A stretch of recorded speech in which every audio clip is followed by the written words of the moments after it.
Ladies and gentlemen, boys and girls, welcome back to another rousing rendition of Just a Slice, because that's all we're going to be able to give you today. But I got my good brother, Mr. Destrin Wells, on with me. Mr. Wells, how you doing? I'm doing exceptional, brother. How you feeling?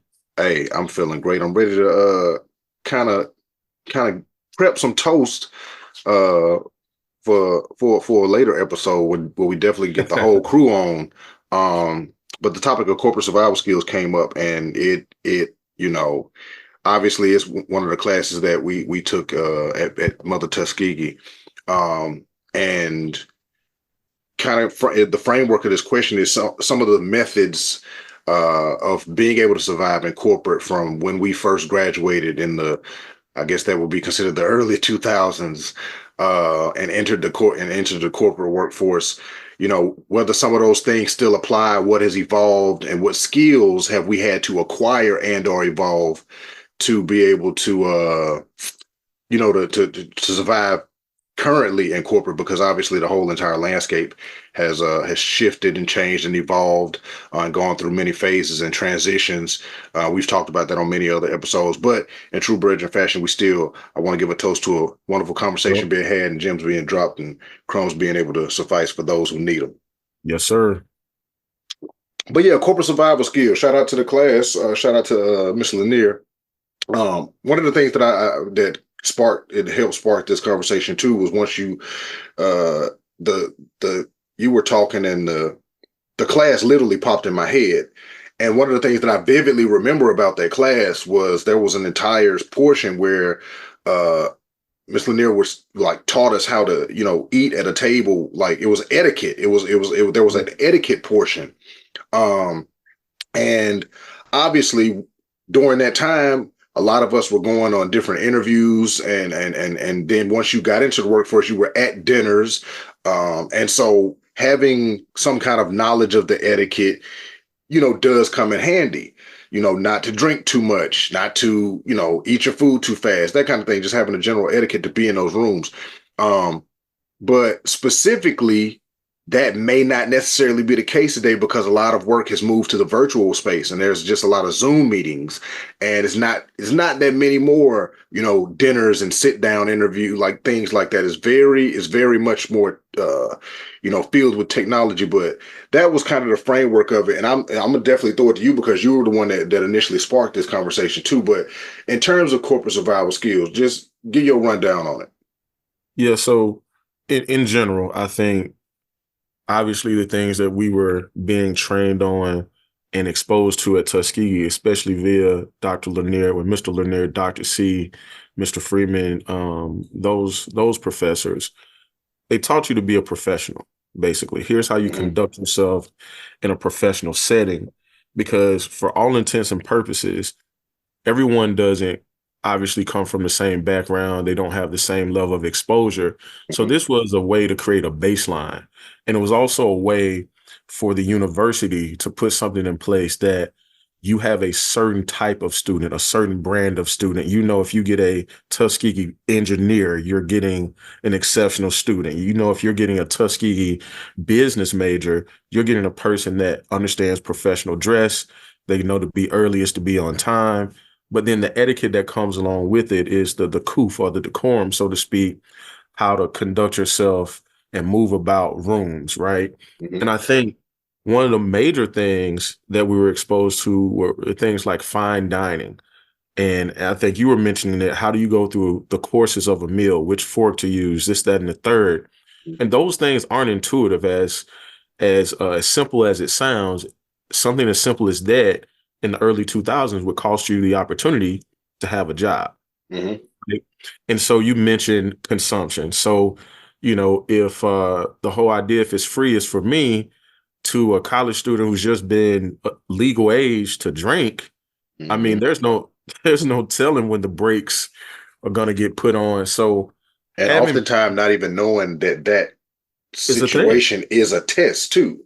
to see if you'll take Because full advantage. exactly, because Even oftentimes it's like, okay, this is supposed to be this informal thing, and Oh, it's very you think it's formal. informal, but they Someone's there still taking notes watching. of you. Exactly. Absolutely, 100%. Exactly. And even in terms of understanding what to order, when to order, Hmm. if you're going to go in and you're your host is eating a salad with salmon and you pull the tomahawk, you probably shouldn't do that, right? So Right. again, just understanding those small things. But I think the focus on what I was explaining to you or what I've noticed, especially with, my career transition, and we can get into that later, because there was a workforce that was heavily populated by boomers. There was a situation where, again, there were some very standardized ways of doing things, a Mm-hmm. very standardized way of thinking. You look up very quickly, and generations have turned over much faster than they had in the Mm-hmm. previous 50, 60 years.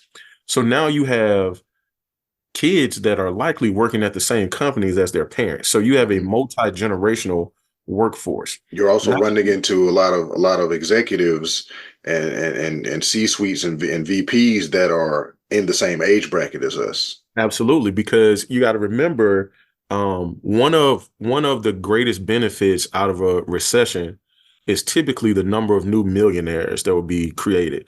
So immediately after the recession, 2008, 2009, 2010, you look up through 11, 12, 13, 14, the biggest age group of new millionaires that were created were between the ages of 30 and 45, right? Or somewhere in that pocket. And that's something to be said about that, because those folks are probably mid-career and likely in a position to heavily invest. Anyway, Mhm. with that being said, you do have folks that, as technology has evolved, they were on the cutting edge of that. You've had people that have had to grow with the business as it evolves and changes, as opposed to on the tail end of their career, and they kind of just have folks that are working for them that understand it. So you're absolutely right. The workplace has changed. So now you're dealing with a different type of etiquette. Make sure you have your camera on your Zoom meeting. Please go on mute before you curse your kids out. Mhm. Please make sure you lock your dog up, or make sure you're wearing pants before you stand up. Mhm. All these things, again, sounds, hey, you probably should Trivial, just but do it's that. it's No, it happens all the time and people get exactly. fired for it. But the thing that I really want to touch on that I think has changed is the skill set that's needed to be successful. So now when you think about corporate survival skills, is really how high of an emotional intelligence do you have to know when to say what, who to say it to, and how you really develop relationships. How do you engage with people? And that can come in the form of, instead of a sit down dinner, some people really just prefer a glass of wine at happy hour in a conversation. Like we always say, cocktail in a conversation.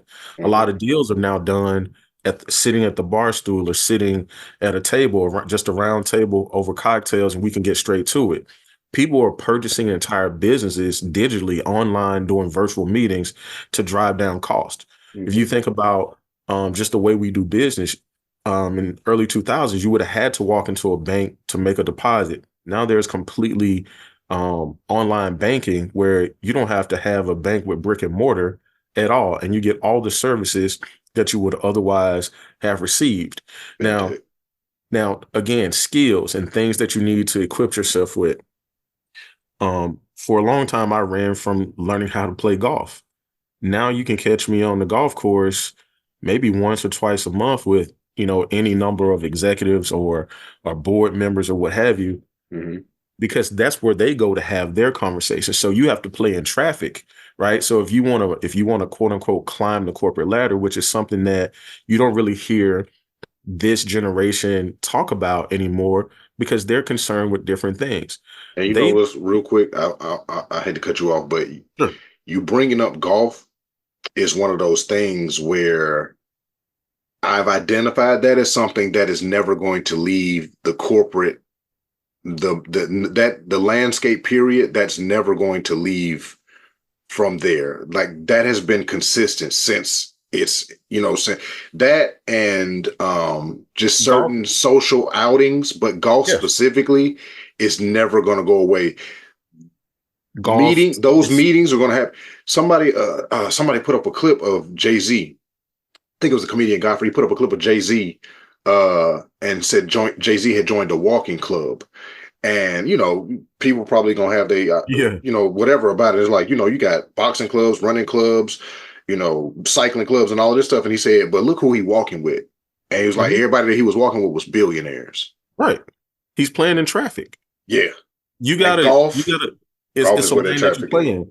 Listen, golf is like the electric slide of corporate America. Like Right. it's going to So happen, that's one right? of those skills where it's like it's not an antiquated thing. It's gonna be there. Right. Yeah, it's You definitely see going to be there. you see hey, corporate setups at PGA tournaments. They typically look for a space of that nature where there's some type of activity like that nearby. Mm-hmm. But one major thing that has changed, AJ, in terms of corporate survival skills, organizations also have to learn how to survive in a new environment because there's never been a point in time where they're competing for as much talent as they are. So And there's that a and that talent has shifted and evolved too, to where this talent is heavily influenced. And I'm talking about, the people that are coming in now that are younger than us. They are heavily influenced with technology, heavily into the idea of having this certain type of freedom. They are oh, heavily into work-life balance, where it's like we're going to get it and we require it. Where I think us and older were always flexible. Like that was the thing when we went in interviews, like be flexible, be willing to relocate, and all of these things. It was like, but that was a kind of a passed down trait from boomers and from the elders of just, you know, get your good paying job and the job will put take your care head of down. you. And then slowly we realize that's not a thing Well, the so necessarily. what ended up, well, in my opinion, one of the things that ended up happening in this situation that you're speaking of, when companies when companies get comfortable, when they become mature businesses, because again, early 2000s tech boom is still running. Mhm. The things that we enjoy now were being built. This is what people were working on, right? So idea generation, creation, that was the wave at that point. Mhm. As those businesses got mature, they become safer. They do things a little more methodically because they're managing revenue at that point. Mhm. So the whole idea that you could get a job at a Microsoft or these firms, that was like the holy grail of work. You're going to move to wherever they are. You're going to get in line. You're going to do what they say do. And only a small segment of society were likely to get those jobs. MIT, Stanford, Harvard, Yale, you name it. Because there wasn't an emphasis placed on STEM and those types of things, typically in multicultural communities. Mhm. What you're seeing now is because there's an influx of information out there and there's an influx of candidates that are not only qualified, but your company has to change with the face of America. The The face of corporate America, has to have survival skills itself. and that's why I'm saying that. So as America is browning, your companies have to become more brown too, as women are taking more control over what it is they would like to do with their careers, and they are demanding more flexibility so that they can wear those multiple hats that need to be worn. Mhm. So these companies are now in a position where they can't always dictate terms. Mhm. So as you were mentioning with the generation that kind of came behind us, I think we wanted to come in. We got our validation by being promoted, acknowledged. You great job. You get a title in front of your name. If you got an office, oh, how great. Mhm. I won't use the word these kids, but these young adults value experiences and time more than they value anything because they Mhm. can make money doing their cheese blogs. They can make money gaming. They can make money. They know and have pure faith in the fact that there is a billion other things that they could do, and they are Except this. also not afraid to start completely over. Because I was talking with another friend of mine, and they were telling me about one of their relatives who has been in one field, for maybe about 6 or 7 years since they graduated college, and now they want to go back and like just completely switch up, like just like I'm go to medical school. It's Yeah. like whoa, but me logically, I'm thinking of how they can combine their previous major with medical, and maybe that's what they're thinking, and they're just thinking like, no, I just want to be a whole doctor now, Okay. and it's So like perfect. for us, that is for our parents, that's like a heck no. For us, it's like a okay.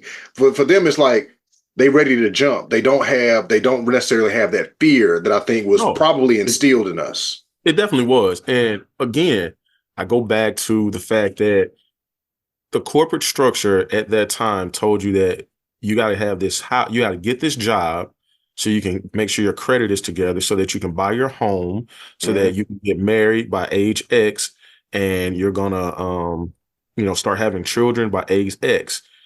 The traditional corporate structure would say in an interview, they ask, are you married? Do you plan on getting married? Because they know a person with a family is a little bit more tied to the Hmm. opportunity than a person that's not. And Hmm. so little things are little nuances that you find out once you're in corporate. That's why people bring their wives to dinners, Hmm. and they want to see what your family life is like. Well, people are waiting longer to get married now. People are not buying homes anymore. They're going to live in the high rise here for People two are years. people are And digital when nomads now, exactly. And which is when a thing now. It's like, yeah, where do so you you live? can't Like, I'm you everywhere. can't you can't dangle the same carrots in front of them that were dangled in front of us. And so Right. they have the freedom of choice. And I think what has happened as we've started to, have kids, and some of us are of age to have teenagers or what have you, there is no rush for your kids to leave home. We've adopted more of a popular culture mentality that it is okay if you stay here and get your life started, and I'm going to Hmm. support you in that. That Hmm. also gives freedom of choice. So as it relates to the corporate landscape, again, there's duality now where there was singularity, where the terms you have to dance with the employee a bit, right? Right. So if I say I really want to take the job, but 2 days a week, I mean, imagine us saying to an employer when we started working, I can't even come in 2 days a week. Now, for quality of life, if I really look at it, if I'm going to spend 20 hours a week in traffic, I could do more for you if I was remote. And if I'm Right. traveling the rest of the week, why do I need to be in there? I think the ability to speak more directly, it has certainly been a thing that has changed. But again, you need to have the emotional intelligence as a tool to understand when and how to do it.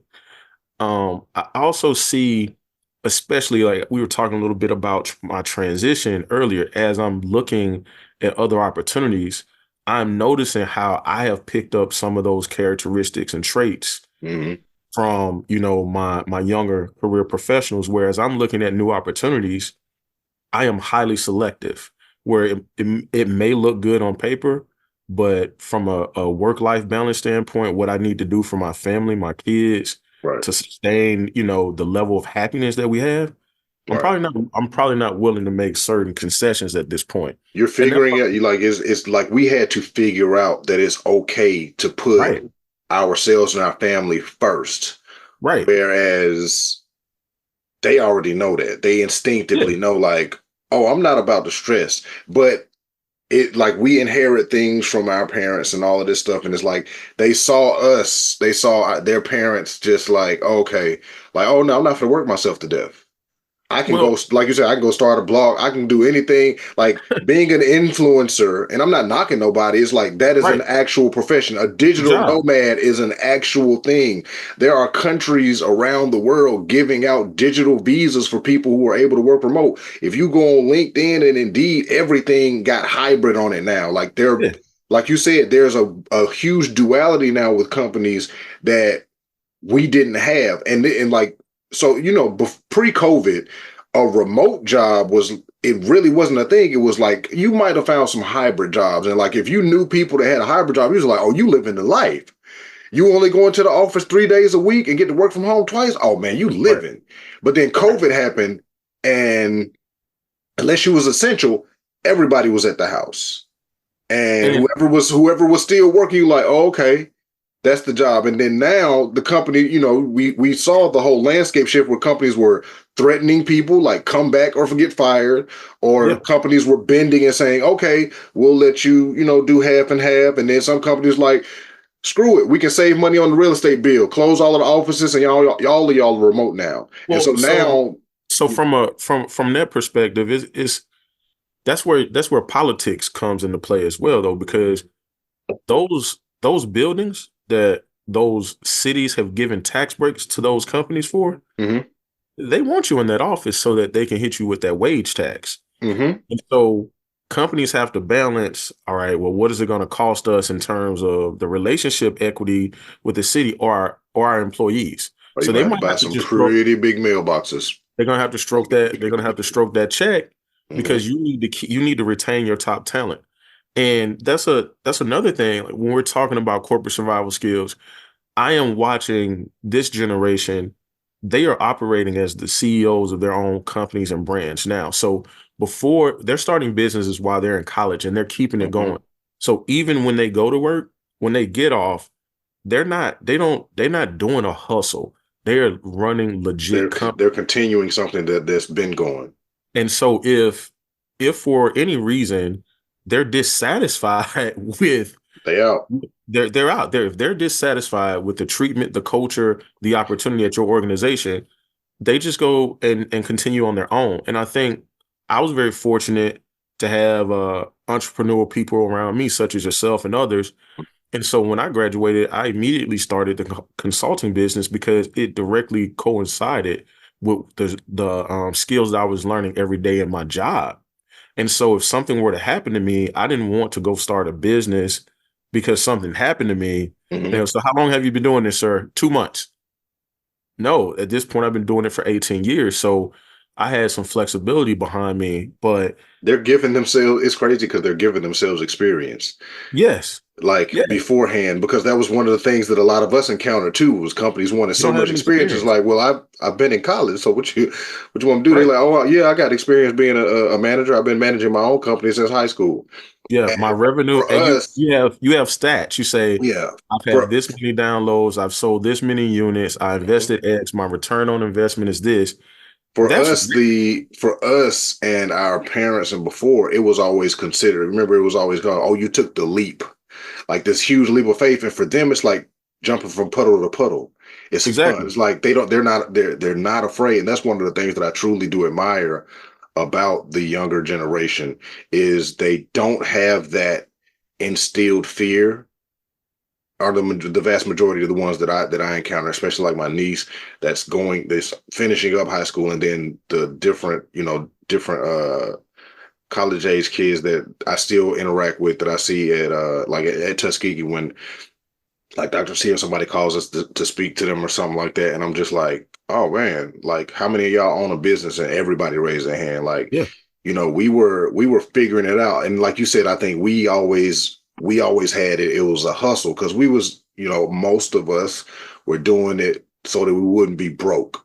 You know what I'm saying? But Right. we in college, so everything is cool. But so that we wouldn't be broke, we got the hustle. They ain't doing it like that. They was hustling No, in high school, and now when they get to college, they it's a got business. four they got 4 years of a business, and then when they graduate, they go into the business like, what can y'all do for me besides provide insurance? Well, again, this is what I go back to when I talk about how technology changed what corporate survival skills look like. So for us, we were just starting to ride that wave right around the time we were Hmm. starting, I think. Now you have people or you have younger people, younger professionals. Again, they can reach and touch the masses from Hmm. wherever they are. And when they show up at work, they expect a similar experience. And so if you can't provide that to them, they are working much harder for you than they're working for their own brands. And for them, that just doesn't add up. Hmm. And so what I would suggest to any of those entrepreneurs in terms of corporate survival skills, understand how to package your portfolio when you're going on interviews, when you select a company to go in and talk to. They're going to do their due diligence. And a lot of companies have fear of hiring entrepreneurs because they feel as if you're a flight risk. So what I would suggest is, here's my portfolio, here's how I've been successful in my personal business, here's why I think I can add value to yours. This is what I'm willing to offer to your company. Right. But It's like the now self but values. it's an exchange now, Yeah, right? that's It's a not full transaction. It's not a I it need you for this. It's no. a we need each other. And I think understanding what the organization needs is a huge skill. When you Hmm. look at the job description, there's a lot that hides Like, why behind are y'all hiring for this position? that. Yeah, exactly. There's a lot that hides behind those words. Are you is there an issue with functionality? Do you not have the right people currently? What type of team am I joining? Like, you don't want to set yourself up for something, but you also don't want to talk yourself out of a great opportunity because you can't see around the corner.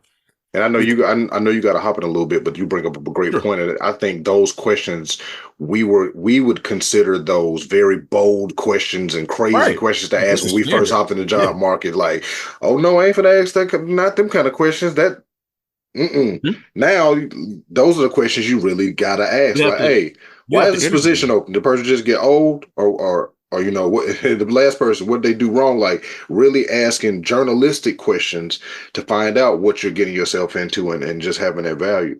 But I know you got to hop in a minute. So, in terms of corporate survival skills, give us your last little spiel that you're trying to get out there before we come back with a whole nother episode on Yeah, it. we'll probably have to drop the full one because I would love to Yeah. hear what Doc and Alicia have to say. But you know, for me is pretty simple. My tagline is empower, engage, execute.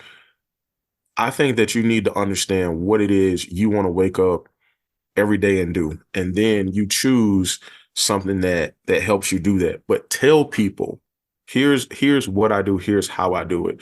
So they're not surprised because we now have non-traditional ways of getting things done. So when Mhm. I'm in an interview or if I'm talking to someone, I'll ask them, does it have to be done that way? Or if I have a more efficient way or a more efficient method, put the X on my forehead if it doesn't work. And so that allows you to operate within your ecosystem. So now maybe you don't feel like you're at work for someone else, quote unquote. You're running your same play while getting paid from a corporation, but you're doing it in the manner that you're accustomed to in your own business.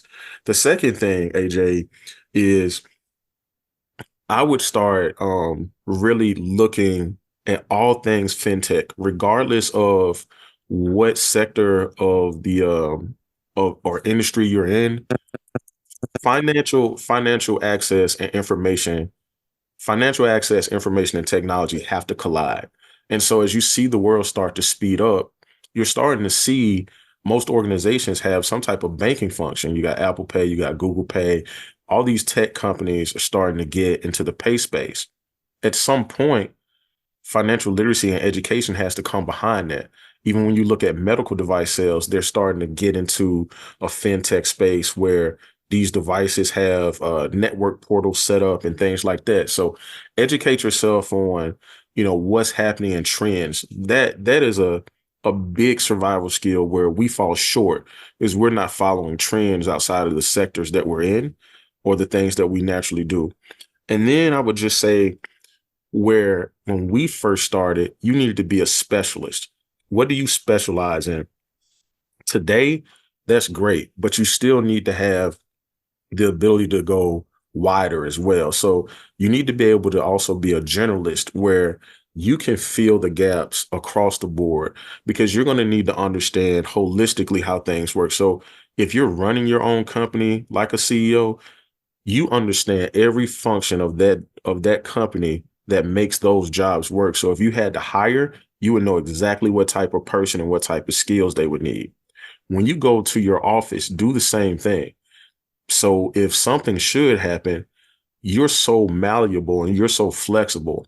If you wanted to stay in that role that you're in is being dismissed, you can easily slide over and do something else.